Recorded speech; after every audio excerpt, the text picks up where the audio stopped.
உண்டு மென்மையே. நூறாண்டுக்கு ஒரு முறை பூக்கின்ற பூவல்லவா,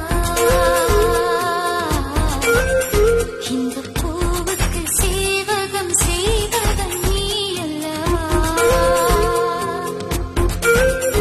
இதழோடு இதழ் சேர்த்து உயிரோடு உயிர் கோர்த்து வாழவா. நூறாண்டுக்கு ஒரு முறை பூக்கின்ற பூவல்லவா.